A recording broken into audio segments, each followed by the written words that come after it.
இப்ப ரஃபீக் அஹமது பாய் குடும்பம் 22 பேர் கொண்ட குடும்பம். அக்கான மூமின் அவர் ஆபீஸ்ல தான் இமாம் அலி தங்கி, அவருக்கு நான் போன் பண்ணி சொல்லிடுறேன், நீ இமாம் அலி வருவான். நாங்க என்ன பண்ணிருக்கிறோம், ஒரு ஆளை வேலைக்கு பிடிக்கிறோம். கலாவதின்னு ஒரு பிராமண பெண், அவளுடைய கணவன். அவங்க 2 பேருக்கு நான் மாசம் 10,000 ரூபாய் கொடுத்துட்டு இருந்திருக்கிறேன். 3 வருஷமா கொடுத்துட்டு அவங்க 2 பேர் RSS ஆபீஸ்ல வேலை செய்யறாங்க. அவங்க மூலியமா நான் தகவலை திரட்டி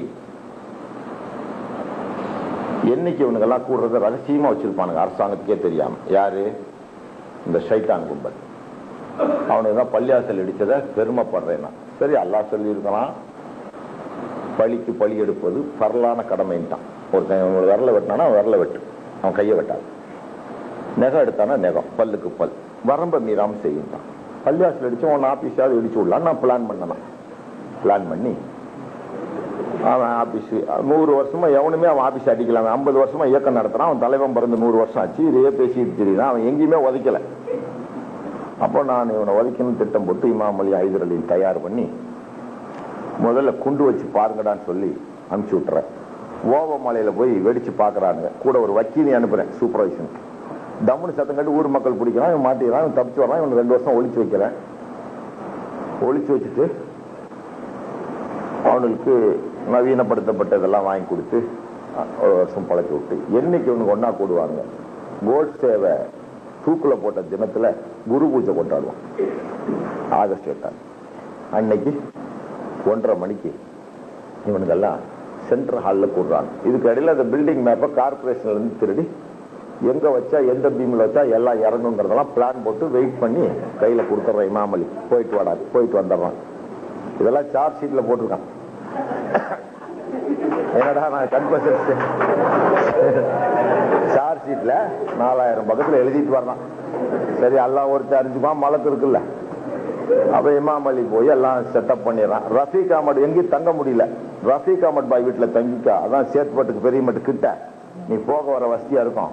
போகும்போது விபூதி வச்சுக்கோ, கொஞ்சம் குங்குமம் வச்சு சந்தனம் வச்சு ஒரு பொட்டு வச்சுக்கோ, RSS கார மாதிரி தெரியும். இந்த சாமி கோயிலிருந்து கொஞ்சம் சீதனங்கரம்லாம் வாங்கி, என்ன சீதனங்கிற பிரசாதம்லாம் வாங்கி வச்சுக்கோ ஒரு காயத்துல. எல்லாம் வச்சுக்கிட்டு அங்கே போய் வச்சு போட்டு அது கூடாலேயே நம்ம மாஸ்டர் பிளானையும் வச்சு போட்டு வாடான்ட்டு. அன்னைக்கு எங்க நேரம் கட்டு போச்சு, என்ன அளவோ தெரியல. முதல் நாள் பழனி தேர்தலுக்கும் ராணிப்பேட்டை தேர்தலுக்கும் சேஷன் ஒரு தடை போட்டுறான். இந்த தடை உத்தரவை நீக்க சொல்லி தமிழ்நாடு முதலமைச்சர் ஜெயலலிதா போய் ஒரு தடை உத்தரவு வாங்கிடுறாங்க ஹைகோர்ட்ல. வாங்கின உடனே தேர்தல் நடத்தலாம் ஹைகோர்ட் சொன்ன வேகமா கிளம்பிடுறான் தேர்தலுக்கு. அப்ப என்ன பண்றா, 8ஆம் தேதி 2 மணிக்கு பிளேன் ஏறிடுறான். 1 மணியிலிருந்து எல்லா டிராபிக்கும் ஜாம் பண்ணிடுறாங்க. அவ ஹெலிகாப்டர் ஏறிடுறான். அந்த டிராபிக் ஜாம்ல ரெகுலரா 1:30 மணிக்கு சுக்கரவாரைக்கு முன்னாடி கூட வேண்டிய ராமகோபால ராஜகோபால இந்த சைத்தான்லாம் மியூசிக் அகாடமியில இருந்து வெளியே நாரதகானா சபையில இருந்து வர்ற வழியில ஜெயலலிதா விட்டு கந்தந்து தான் இவன் சேர்த்துப்பட்டு வரணும். ஜெமினி பாலம் வந்து வரணும். அந்த இடத்துல டிராபிக்ல மாட்டிக்கிறான். இங்க 1:30 மணிக்கு டைம் செட் பண்ணோம். இந்த திடீர்னு ஏற்பட்ட மாறுதல்ல அவங்க எல்லாம் தப்பிச்சிடுறானுங்க. எல்லாம் அவனுக்கு ஒரு ஆயில போட்டிருக்கான் போல இருக்கு. சரி இருக்கு, இதுதான் சார்ஜ் ஷீட்.